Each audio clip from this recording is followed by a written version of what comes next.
Okay, I'd like to welcome everybody this evening. This is Harry Frank at the Vermont School Boards Association. I'm joined tonight by my colleagues, Emily Simmons, who's the Director of Legal and Policy Services, and Carrie Lamb, who's the Director of Operations. My work focuses on education services. And we're also joined, by recording. Our silent partner, yeah. Oh, yeah. Actually, maybe I'll just ask Emily to say hello and Carrie as well. Hello, everybody. This is Emily. I'll be playing a smaller role tonight, but most importantly, I'll be running the questions function. So if you ask any questions, I'll be making note of those, answering them as I can. I think largely our practice will be to get you more full answers to those questions post-webinar, so we'll be keeping track of those. And then, Harry, we'll have time at the end, hopefully, to answer questions. Isn't that right? That's right, yeah. And if people are having any difficulties either hearing us or seeing things, you can text Emily and Carrie as we go. Yes, I'm here. This is Carrie, and I'm running the technology tonight. I'll be the producer. So if you are having any technical issues, you can call into our office at 1-800-244-8722, and I can help you with those issues.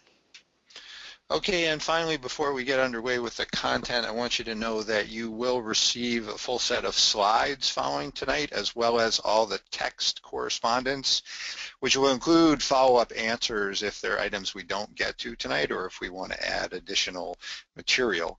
And the final thing we'll ask you for before you leave will be some evaluation of your experience tonight. So that's, excuse me, that's the flow of the evening. So that you know my approach, as I narrate the slides, there will just be images on the screen. After I finish narrating one section, I'll pull up essentially kind of the summary notes so that you don't have to keep your own notes. Obviously, if you'd like, you should do what suits you best, but you will get the full summary of my comments in the follow-up slides. And you'll see as we go what that looks like. And I think I started to say that we're joined.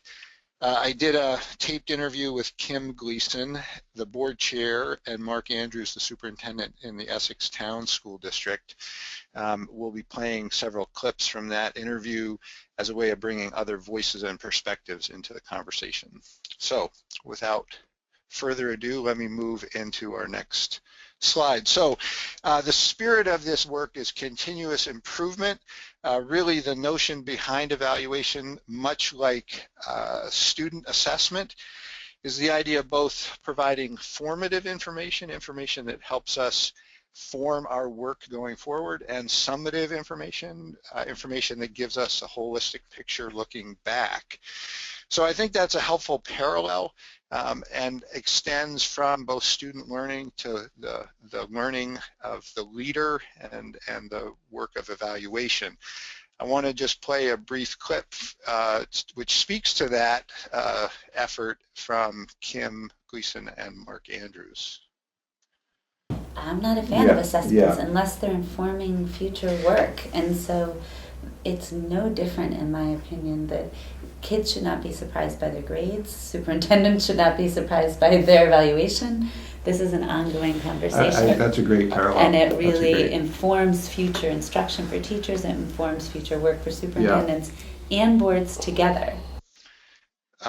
Was that audible for everyone? We didn't get the audio on our end, Harry. I think we've had some kind of technical difficulty. All right. Well, I'm going to try one other thing as we go, and maybe I'll ask Carrie to come in as we start moving through here, because I could hear that very well, so I apologize for that technical glitch. We'll see what we can do to move forward. Essentially, Kim and Mark were putting in their own words what I was just saying about the parallels between student assessment and how that serves to form learning going forward, the plans and implementation of learning experiences, that the parallel exists between students and superintendents in that broad sense. And then more broadly, as we go through this evening, our aim is to provide an outline of effective practices in superintendent evaluation, and in particular highlight the roles and responsibilities that board members and superintendents play in that work. So, okay, to begin, I want to step back briefly and remind ourselves what the role of the board is. When I travel to boards, I always say, so there are three things you should be focused on. Number one is the high quality education of every student. Number two, a good return on investment for every taxpayer. And number three is to attend to ethical, efficient, and effective operations as a board. So you do that by operating at what we refer to as a high level of oversight, not in the trenches doing the work of the school district. And another phrase we often use is the idea of the board going first and last, the idea that you're first setting vision, policies, parameters, and priorities, all of which really clarify expectations for the superintendent and allow administrators the flexibility to operate the school and use their skills and creativity. And similarly, going last, you're in the position of monitoring progress and assuring accountability, making sure there's reliable data over time that informs your work. Evaluation is our focus tonight, but that cycle certainly operates in many settings. And then just to make a general comment about leadership, leadership is a unique function of an organization in that it's not really a discrete part, but it's really a holistic way of thinking about an organization. And I just want to read you a brief selection from one of the evaluation tools. We turn to a number of different tools and surveys and mechanisms for helping boards shape their own devices. And here's some language that I think is really thoughtful. So leadership is a process that is complex, systemic, and dynamic. It's complex in that it defies easy categorization or simple explanations. It's systemic in that it cannot be effectively exercised without the contributions of those being led, and it's dynamic in that it is changing all the time. So as I mentioned, I would try to provide summary notes to each of the comments or presentation sections I make. So this first one, again, is looking back at this idea of the role of the board in broad brushstrokes. And I offer it again as a way of providing you my notes and relieving you from the pressure to have to keep your own notes on all the details, but as also a way of reinforcing the messaging and sort of gives my colleagues a chance to say, well, let's also maybe put more emphasis here or make this or that point going forward. So I've asked Emily to feel free to interject at any point along the way. So one of the other images we use to help boards understand their role and responsibilities is this cycle of what we call the essential work of school boards. And I want to sort of walk us around this cycle and put superintendent evaluation in a slightly broader context. This is not intended to suggest that board work always proceeds in this sequence, but it's one way to get a picture of all the work that's involved. I certainly like to think that our work begins and ends and probably constantly serves to engage our community in supporting the education system. Much of that gets focused in terms of what we're trying to accomplish, what values our community has, what aspirations we have for our students, and that's often referred to as a vision. In turn, one of the most important decisions a board makes is who's going to lead and manage that system.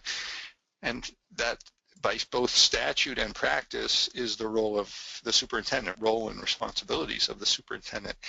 So the decision to hire and the work of providing good supervision and support and certainly, you know, clear expectations of the superintendent is critical work for the board.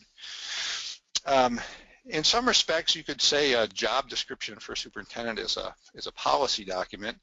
There are, of course, many other arenas which policy addresses, and it's critical to establish those parameters in writing for everyone's benefit, for clarity of expectation and standards to hold ourselves accountable to. as well as documentation that really reflects the knowledge and wisdom of board members who came before us, board members and superintendents and educators and community members who came before us. And Harry, I'll interject here that so many of our policies leave the details of that work up to superintendents. So this is another place where you can be really clear with your expectation of your superintendent. Your policy is going to say the superintendent should be creating procedures that flow from that. So. That's great. Yeah, that's a good example of the kind of dynamic that's at play with the board and the superintendent. Again, not because everything flows in this sequence, but to complete the picture of responsibilities, the board, again, by statute and I think by sort of calling, is expected to shape a budget and adopt a budget to put to the community that reflects that vision or supports the system's efforts to achieve that vision.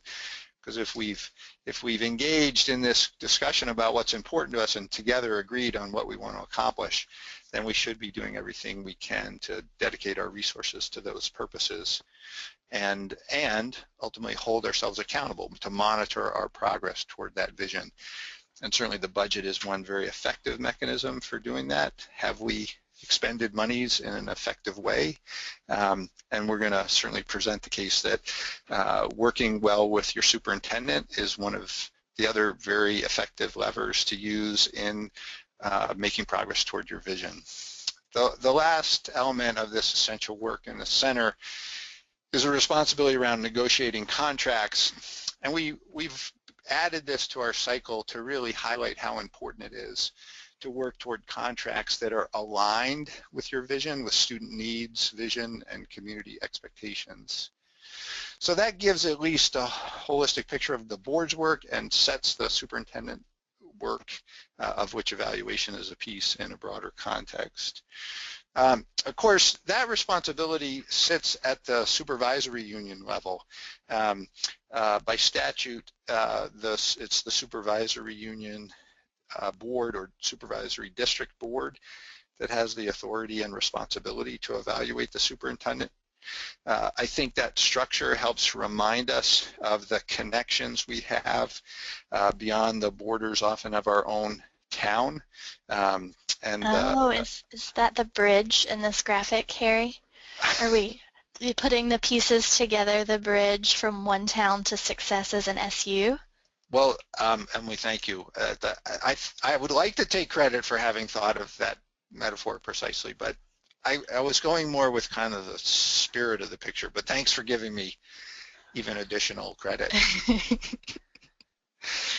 Absolutely. I mean, that is the idea, that we often think of the supervisory union as sort of some foreign entity, but it really is our structure.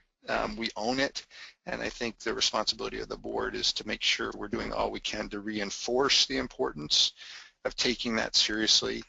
And of course, as I've said here, our focus is on superintendent evaluation, and that in formal and statutory terms rests with the supervisory union or supervisory district or school district board. Again, as I said, that decision to who you're going to hire to lead and manage your district, how you're going to work with them is really one of the most pivotal functions of the board.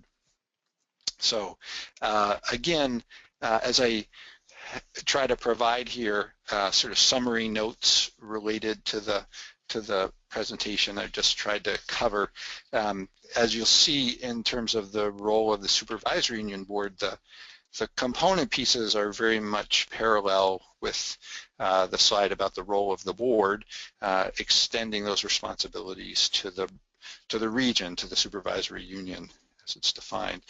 The other term I'm going to come back to in a moment is this one of mutual accountability. So I just want to highlight it here in this slide and say more about it in a moment. I did want to do one more message around reinforcing roles and responsibilities before moving into more of the specifics of superintendent evaluation. So the legal structure that exists is for the board, as I said, to provide that oversight, set vision and policy, and secure resources, engage the community, assure accountability in the system, and more specifically related tonight, hire and supervise the superintendent. The superintendent serves as the chief executive officer for the supervisor union and for all member districts, and is accountable to the supervisor union board and to member boards, which is why the supervisor union has to be highly functional, because fundamentally they work together with the superintendent on critical decisions, including decisions about hiring the school principals. The superintendent, as you know, by statute, brings to the board a recommendation which the board can endorse or not, but in that way they play a partnership role. And then just to provide clarity, the principal is the educational leader of the school but works for the superintendent. And of course it's important that there's a good relationship and good communication between board and superintendent and principal, so those connections are kept strong. Again, I wanted to provide some notes that reiterate that message around roles and responsibilities. This is really the idea of how vital a process evaluation of the superintendent is. Toward maintaining a healthy school organization, I think there are probably a lot of ways to define what it is that you get for outcomes from an effective evaluation process. But in terms of responsibilities, the school board is really responsible for defining organizational outcomes, clearly and explicitly stated, and there's fundamentally two purposes for that. We want to make sure the superintendent understands what is expected of him or her, but equally we want to ensure that the school board understands what to expect of the superintendent. I think one of the great challenges for boards is to stay disciplined to what you've said you expect of the superintendent, and that's most clearly expressed in documents like a job description, a set of organizational goals. There may be a strategic plan. I mean, there are a number of ways that that may be captured, but the challenge to the boards is to say, okay, we can and really should only evaluate those things about which we have explicitly expressed our expectations. So it provides clarity for both parties in that effort. And that is some of the definition of that term, mutual accountability, and we'll speak to it a little bit more in other slides. So I'm going to try to play this audio clip. To just hear what the question is, why did you want to evaluate the superintendent? So to really step back for a moment, get that big picture, and then we can take the questions based on, in whatever direction based on your initial thoughts. Why did you want to evaluate the superintendent? I can start with that. It is one of the required roles and responsibilities of a school board to evaluate the superintendent.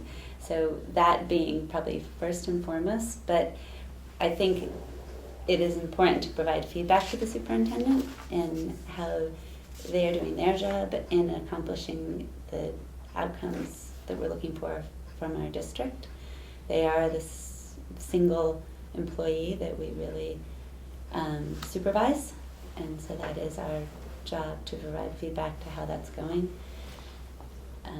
We have the opportunity to look at that in policy governance. Okay, again, maybe just to briefly summarize, obviously I've picked audio clips that reinforce the messages that we're trying to send, but obviously give you the firsthand experience of a board, well, in this case, a board chair and superintendent.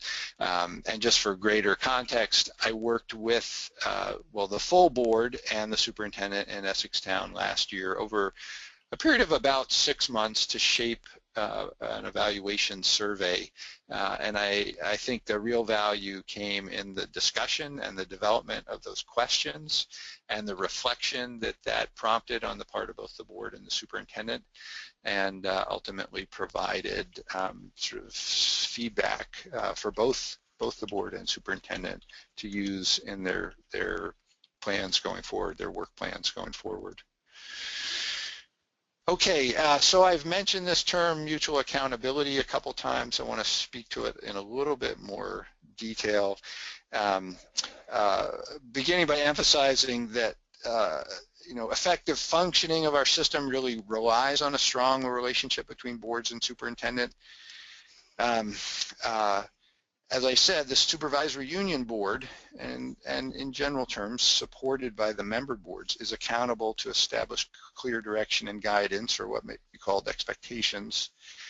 And the superintendent is accountable for leading the supervisory union in achievement of those desired outcomes and providing evidence, most importantly data that is reliable over time, that the board can use to make sense of the district or the supervisory union's progress. So again, the language that I've tried to use is captured on this slide. I want to pause there just for a moment before moving on. So I picked this image. Emily asked me what image was meant to suggest. So here it is for those of you that are new to it. While there's a somewhat cut and dried set of tasks in an evaluation that I've spoken to in terms of establishing expectations, defining outcomes, setting goals. There are lots of ways to describe those, and expecting the superintendent to both do the work and keep the board well informed of how that work represents progress toward those goals and outcomes and results. I think there's another responsibility that boards need to pay attention to, and it's about creating the conditions which attract and retain a strong superintendent. And so that's what I was trying to capture in this image. I think sometimes boards think of evaluation as, okay, this is going to be the critical lens we take to the performance of our superintendent. And it's not to suggest that you shouldn't be sort of thinking critically in your approach to this work. However, you are also the trustees of the community, the stewards of this organization, and the person that serves in that superintendency is a critical player in the success of that system. And so there really is a complex relationship that you have. And I just wanted to underscore that one dimension of that is this idea of creating conditions that attract, support, retain strong leadership. As I'm sure many of you know, we have enormous rate of turnover in our leadership positions in our schools. And there's certainly a lot of research both in Vermont and nationally which makes a strong connection between strong and stable leadership and ultimately student learning and progress. And so ultimately for the outcomes you're trying to achieve and more immediately for the effective, being able to work together effectively, it's important for boards to take on that responsibility. So again, I talked about it in terms of creating the conditions which attract and retain a strong superintendent. Not at all with assuring accountability. I mean, it's sort of support and trust and verify. So it's that balance that boards need to pay attention to.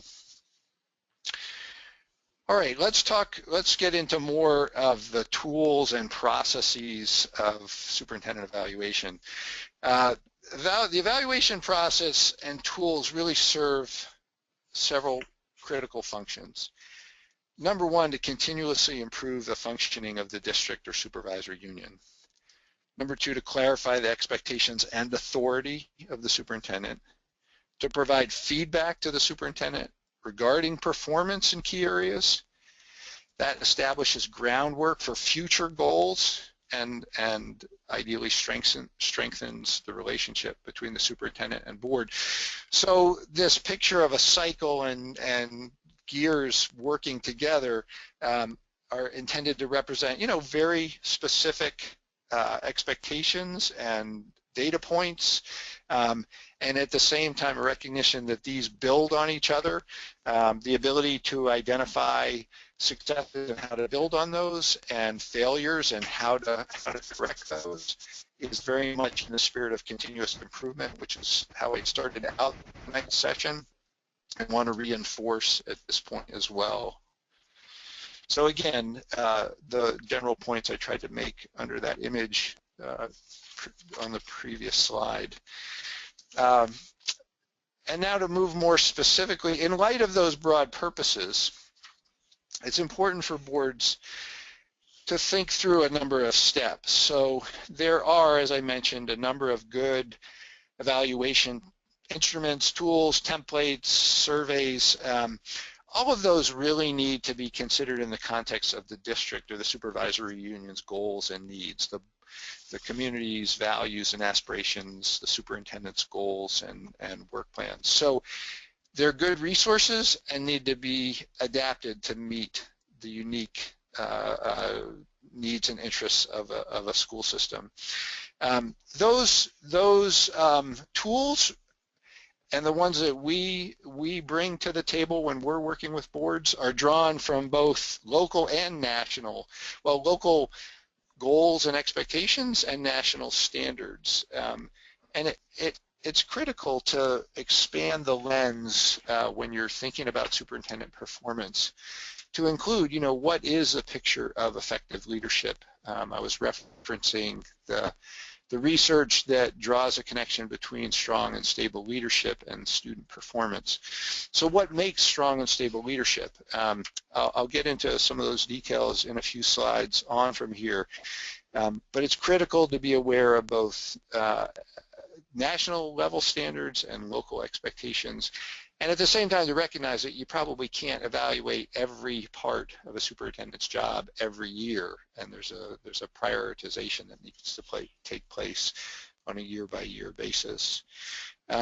So making sure what you land on for indicators, questions reflect the expectations of the board. Make sure that it's clear for the boards and superintendent that those are used through the evaluation cycle. I mean, ideally, evaluation is an ongoing process and not something, as I said at the outset, that's just a single snapshot at the end of the year looking back. It's a formative process. And both to be respectful and responsible to make sure that the superintendent's only evaluated in the areas he or she's been given the authority to carry out specific duties. So I'm going to move to the next slide, and by way of summarizing, I'm going to try again this technique of playing a clip from my interview with Kim and Mark. And we developed those questions with Mark. Yeah. Mark was a full partner in the processes that you and he and I worked on this, and along with our board, really trying to probe what we wanted more information on and to be able to provide you the feedback that you would find useful. All right, and again, the slide here is a summary of the comments I was making as I narrated the previous slide, and you'll have in your notes. Okay. Again, now we're moving into the practice of good evaluation. What I want to speak to now is how important it is to make your assumptions transparent, because I think, I've spoken in a number of ways about how important it is to be clear about expectations, to identify sources of data that give you good evidence on the system's performance. There really are a couple of other assumptions in evaluation that we think serve to make this an effective practice, that builds toward continuous improvement. So having a job description in place, recognizing it's a dynamic tool. Job descriptions, may try to say everything, and in so doing maybe not be that helpful, but recognizing it's a critical reference point. Recognizing that the board may need to turn to other entities that are qualified to provide feedback. In the case of Essex Town School District, the survey that was developed was used to solicit feedback from central office staff, from members of the community who had worked with the superintendent, and members of the staff that had worked directly with the superintendent. And so the critical qualifier there is that you're asking people that have direct experience to speak to. The challenge, of course, with asking for feedback from a larger perspective is that ultimately it's the board's job to evaluate. While you're asking other people for feedback, your job is to assess how that fits into the scheme of things. I mean, it's not entirely unlike navigating public comment section during any given board meeting. It's not uncommon for community members to have concerns that they want to voice directly to the board. It's critical that we have that free flow of information and opinion. It's also critical for boards to understand that they're the body in the community responsible, and I'm going back to my initial slides, for the education of every student, for the good return on investment of every taxpayer, and fundamentally for ethical, efficient, and effective operation of this school system. No one else in the community has those responsibilities, and so equally with soliciting feedback, no one else has the responsibility to think about this systemically, to think about the superintendent holistically. And so I say that partly as a cautionary note, but not to discourage boards from thinking about where else can we get effective feedback, but not to let go of your responsibility to be the evaluative body. I think I've said this a number of times, that one of the assumptions is this is a process based on a continuous improvement, a growth model, that it's really driven by the board being clear about its expectation, the superintendent providing good information on progress toward district goals throughout the year, the board looking for trends that show progress toward achieving those goals. And to a great extent, and I think Kim and Mark's comments echoed what I was trying to say, that in many respects the greatest value in this process is the dialogue between the board and the superintendent about that progress. You know, what evidence do we have? What is that telling us? How do we do better with that? How do we extend those successes? And then certainly if there are unacceptable areas identified in the evaluation process, then the board needs to determine the next steps to address them, which may include implementing some kind of remedial plan. So there's certainly a broad landscape for a board to navigate. It's critical to go into it being explicit about what your assumptions are. So again, the evaluation assumption slides provides the text of much of what I just was touching on. Readiness. There's some critical building blocks that need to be in place to achieve, to conduct an effective evaluation process. I've mentioned a couple times things like a job description for the superintendent. There are often strategic plans for a supervisory union and school district that include goals and break out more specific work plans. It may well be that a board has its own set of goals and a work plan.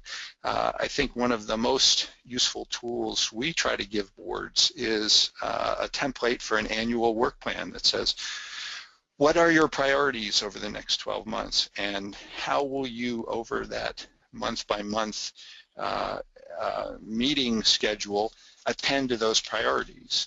And I'll just play out one brief example and then come back to the evaluation process more specifically. If you've identified reading as an area in which you really want to focus, then the board ought to say, at the beginning of the year, we want to understand what it is we're setting out to accomplish and how we plan to do so. And that might come through presentations from the superintendent or curriculum director or individual teachers. It might even come from students and parents.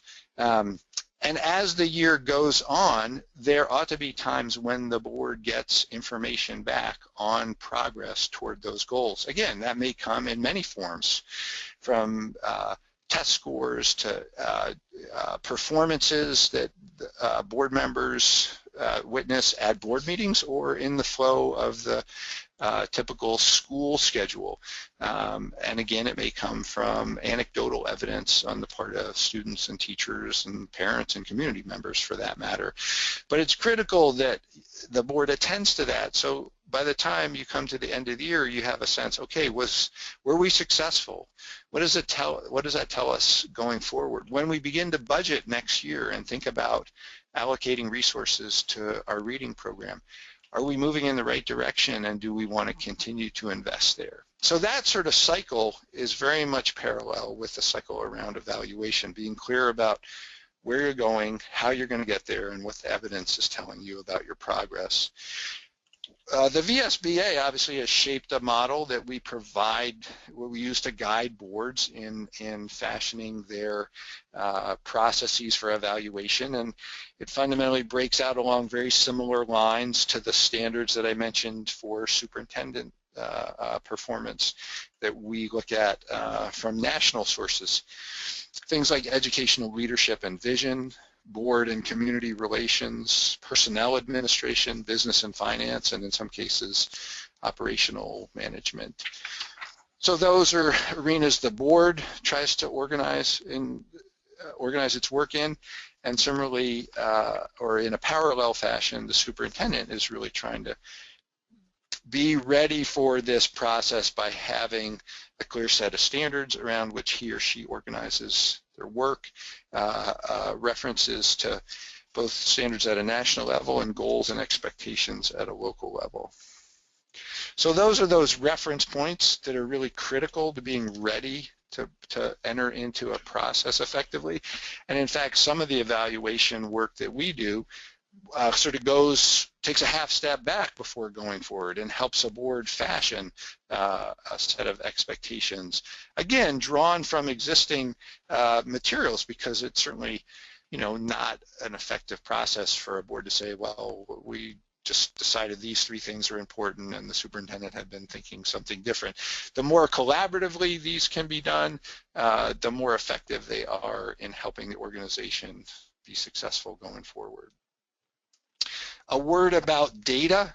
I did mention it earlier and referred to the importance of data being reliable over time. This is certainly one of the challenges in any complex system. What data do we look at? How can we make sure that we have access to that over time so that it informs our understanding of what's happening? There's certainly a good deal of background information that board members need in understanding where data comes from, what it's telling us, how that gives us insight into what's happening in the system. But in any case, it's critical to look for good sources of data in your evaluation work. Since that was just sort of a general message, I didn't add a notes page. Okay, so let me just speak again to some of the more specific steps, because I haven't spoken to this yet. So let me speak to the more specific steps that are central to good superintendent evaluation processes. Fundamentally, it starts at a discussion at the supervisory union board level, a decision about whether the full board or the executive committee should customize and manage that process.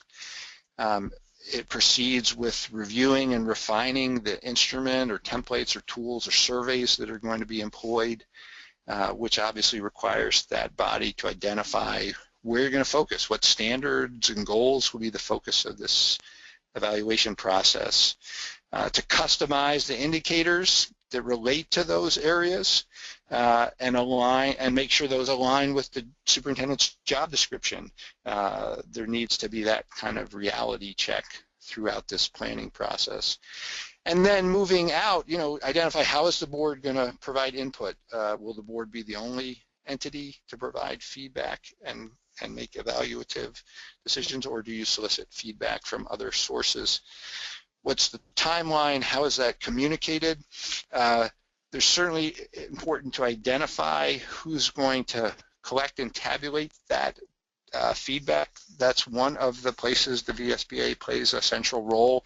Oftentimes we serve as a sort of independent outside entity that provides a degree of confidence in the evaluation tool, and in particular in data collection and reporting. But in implementing that process, it's really critical to train all the people who are providing input so they understand what is it we're asking for, how does this fit into the scheme of things, and how will this take place, what are the steps. So there's a degree of tracking and tabulating, and fundamentally then bringing to the table a useful picture that allows the board and superintendent to engage in a dialogue about those results. So Harry, we have a question that I think is pertinent while we're on this slide. Okay. The question comes to us, how do you balance being really thorough in your evaluation but not taking on too much and overwhelming both the board and the superintendent? Maybe an example of how you know you're hitting the right balance there. Yeah. Well, I mean, my first thought would be that's a great question to come to grips with as a body, as I mentioned, whether it's the full supervisory union board or executive committee, or in some cases boards appoint subcommittees to do this. So I would say that's a great question for that group to grapple with. The input I provide those committees with is that I think there's a sweet spot in terms of how much you ask people. And I generally suggest let's focus on 3 to 5 areas at the most. Let's fashion questions, and it's probably a question or 2, or at the most 3 questions around each of those areas. And we'll actually look at some sample questions toward the end of tonight's webinar that help you sort of break down those broad areas. So for instance, I talked about educational leadership and vision. Let's look at some questions that might help break that into more discrete pieces. But generally our experience is once a survey instrument, a feedback tool, whatever you want to call it, goes beyond 12 or 15 questions, the response rate drops off pretty significantly. Mm-hmm. So those are our sort of general guidelines for boards. I hope that's, oh dear, I just tried to do something on my screen, so hopefully this will come back. Okay. I hope that, what do you think? Does that answer the question, Emily? Or? Well, first I'll tell you, you might want to go to full screen right now on your slideshow. And or switch to your other screen. Okay, so that happened again. All right, let me do that. Show your other screen. Okay. Yeah, and I think that generally answered the question we had, and we might save some time at the end to get into some more specifics if we have that time. Okay, did the right screen come back up? Yes. Okay, great. Yes, you're all set. Thanks for bringing that question up. I think that's a great one. And again, I would just, my first comment, I hope would be the real takeaway, which is that's exactly the kind of question for that group to address. Ideally, the superintendent and the committee are sitting together, talking that through and coming to an agreement, because then it's really informed by here's what we think we're saying, and here's what I think I'm hearing, and here's a question or a way to ask these questions that's going to most effectively get at those things. Okay, so all right, I'm trying to move my slide to the next. Okay, so that's the summary slide from my comments about steps in the process. And then, Emily, actually I was going to ask you to speak to this next slide, which is really around confidentiality, open meeting law, communications outside the board, engagement of other players in the feedback processes. Yeah. It's certainly important to include the community in a broad sense in a superintendent evaluation. Certainly, as you spoke to earlier, that there might be a specific tool to gather community input, but on balance, you also want to bear in mind issues of the superintendent's own professional reputation and the superintendent's right to protect their professional reputation. So the 2 considerations are in open meeting law. One is an exception in the Public Records Act that personnel records used to hire, evaluate, or promote employees are exempt from disclosure as public records. So you'll want to bear that in mind, that the information gathered and then the ultimate result of the evaluation has, as you can imagine, huge implications potentially for a professional who has a license, these superintendents. So you want to manage that information in a way that respects sort of the ownership of the superintendent of that privilege of their professional reputation. And also hand in hand with that is when you're discussing the evaluation, you can use executive session. The provision for evaluation of employees would be appropriate here to have board discussions about the evaluation, about the results of the evaluation, but protecting and respecting the reputation of the superintendent, so that you can have those candid conversations and not worry about potentially impinging on that reputation. Mm-hmm. Yeah, I think that's helpful to clarify sort of what the boundaries are in statute and what the spirit of those or the intent of those is as well. So I included some notes here that I think touch on most of what Emily just addressed. I thought that phrase about respecting the privilege, I can't remember exactly what the phrase was, but I thought that was particularly helpful. That's not word for word here on the slide, but I think that is a central concern to pay attention to. Okay, so then the last thing I'd like to come back to is, of course, the idea of what are we really trying to accomplish through this process, what's ultimately the outcome we're looking to achieve. And then, as I said, I want to spend a few minutes giving you some sample questions to give you a little bit more specific flavor of what this sounds like. And that should leave us a couple minutes if there are follow-up questions that any of you participating have. So as I said at the outset, in many respects, this is sort of cycling back to what we started with, that ultimately the outcome is a desire to continuously improve the functioning of the district or supervisory union. That happens by and results in clarifying the expectations and authority of the superintendent. So evaluation is very much a cyclical process in that the work you do continually informs the work you're trying to do going forward. So it certainly provides feedback to the superintendent regarding performance in key areas and provides that groundwork for establishing future goals. So that's that cycle coming full circle.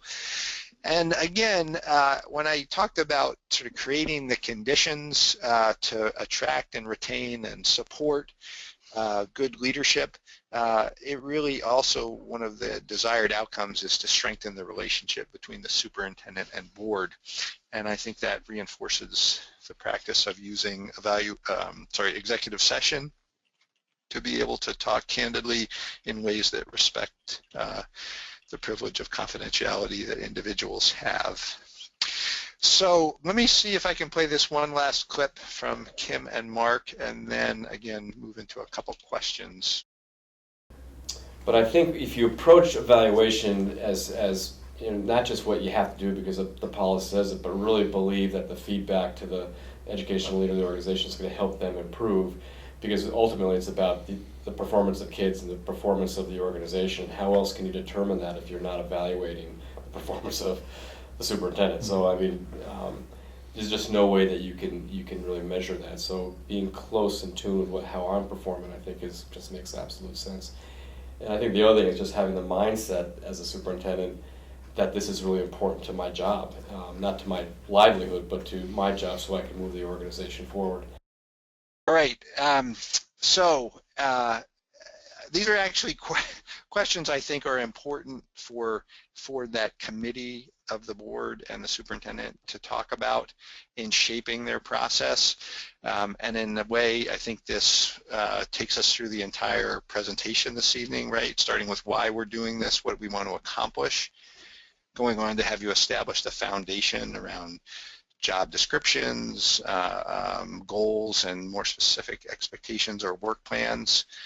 Really visiting that question about what the outcomes are that you most want to assess and how you'll collect evidence or data to measure progress on those outcomes.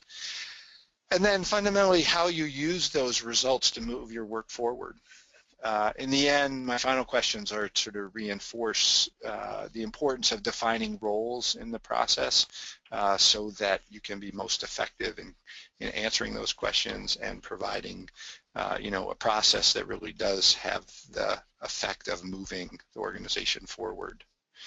So I did say a couple of times I wanted to give you a feel for what some of these questions might sound like. I'm going to move somewhat quickly through them so we save a minute or two at the end for you all to ask any follow-up. And these questions are broken out in the same categories that I referred to earlier. So maybe I'll just pick one of each of these slides to give you a moment to digest them. Harry, would these be questions for board members or for staff members, or what's your audience for people answering these questions? So I think some of them are better suited for board members, some better suited for staff members, and maybe even some better suited for community members. I think, again, that's a great question for the committee that's organizing this process to come to terms with. I think it is hard to ask a question that works perfectly for all of those audiences. So I think you've got to go into it knowing, either selecting your audience and aligning your question, or recognizing that, you're asking for a certain amount of people to stretch. I think one of the challenges is to stay away from any kind of jargon, so you make the language as accessible as possible. I certainly tried to do that in these examples, but I think that's a constant challenge for committees to come to terms with. So I'm not sure, I'm not sure it makes sense for me to read a whole lot of these. You're going to see these in the follow-up, obviously, but I thought it would be good to at least give you a flavor. So business and finance, maybe I'll comment briefly on one or two and then ask for any follow-up. But under school boards, I particularly like this idea of the superintendent develops and maintains leadership within the school board. I think that's a great conversation about what does leadership on a school board look like? How have we implemented that? How can we improve? Where have been the successes and challenges? So maybe I'll grab a thought or two here. Educational leadership and vision, that broad set of responsibilities. I think this is a tough question for maybe anyone to get a handle on. So, trying to provide some specific handles in a question like this. And as I read these, I think, yeah, okay, these make some progress toward that. And they do ask for that big picture kind of perspective, but there may be ways to be even more specific. Community relations, engagement, communication. I think the idea of how effectively has the superintendent engaged people outside of the school building is a critical arena to ask about.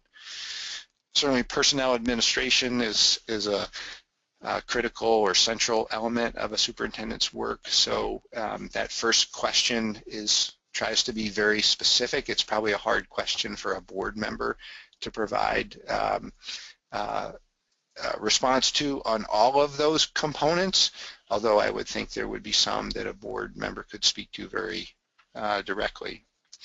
So I'm going to pause there. And Emily, I know you're navigating the text we have a couple that I've flagged for follow-up from you, and I'll give you this one. Can you speak to a specific way you might gather input from the public based on your experience? So the most effective practice we have right now is a survey. We typically do them electronically. As I mentioned, the idea of trying to shape a small number of questions around agreed upon goals or expectations, and fundamentally people are invited, notified, and encouraged to reply. There's a degree of kind of information attached to those requests around what's the context, superintendent evaluation in this time frame, we also really push the practice of asking people not just to respond to those questions in terms of sort of numerical ratings as a typical survey does, but then really to provide evidence or to relate an anecdote that led them to that conclusion. We think that's one of the critical kind of disciplines to ask any survey respondent to speak to. So I think those are kind of the established practices that we've seen and promoted to engage people. Mm-hmm. So another question we have again is asking for sort of specific examples as to framing the evaluation and what information you're going to take in for your evaluation. Can you give some examples of what a board might want to evaluate, how you might gather data on that point, and then what input the superintendent might have on that process? Yeah, I mean, what I would ideally like to see an evaluation process include is a board's self-evaluation, which really asks things like, have we been clear about our expectations? What have we learned in trying to communicate those? I mean, our broad scale self-evaluation covers sort of that cycle of essential work. Have we engaged with the community effectively? Are we in a constructive conversation with the community to understand what they value, and have we reflected that in our vision? So those kinds of questions with the board looking back on its work, the superintendent, not having precisely those same questions, but questions built around his or her job expectations and his or her reflections on the work they've done over the year. So those two sources, and then the third source being a survey of sorts that asks maybe it's some of the kinds of questions from the board type of self-evaluation, some of the kinds of questions from the superintendent evaluation, and really tries to frame them in the context, okay, here's what we're trying to accomplish as an organization. We've invited people who have, a particular window onto the work of the superintendent to give us a sense of how do they see work proceeding in this area. And so again, being really focused in those questions, and then asking people to provide some evidence, some basis for what their feedback is. I think ultimately the challenge for the board is, much like I referred to in public comment, how to hear those individual perspectives and make sense of them in the big picture. Because again, it's the board that holds a responsibility for this whole organization, for all these students, for all these taxpayers, and in that context, they're really soliciting feedback. People should not be assuming they're evaluating the superintendent. They're providing feedback to the board or the board committee, which ultimately organizes an evaluative process. So we're at time, but Emily, is there any last item that you think we should address before coming to a close? We didn't have any questions come in the last few minutes, so I think we're good. Okay. All right, so then the last slide I'm going to pull up is the feedback we look for, and Carrie, I assume you're going to step in here, or how are we going to get people's feedback on tonight's webinar? There's an automatic evaluation that upon exiting the webinar will come up on their screen. They'll ask those 3 questions. Okay. Okay, so my thanks to both Emily and Carrie and to our audience tonight for taking part, and obviously we'll make ourselves available both by sending these materials, archiving them, and being available for your follow-ups as well. Carrie or Emily, anything you'd like to close with? Thanks everybody for tuning in. It was my first webinar. Yes, and have a lovely evening. Great. Great. Thank you all. Good night.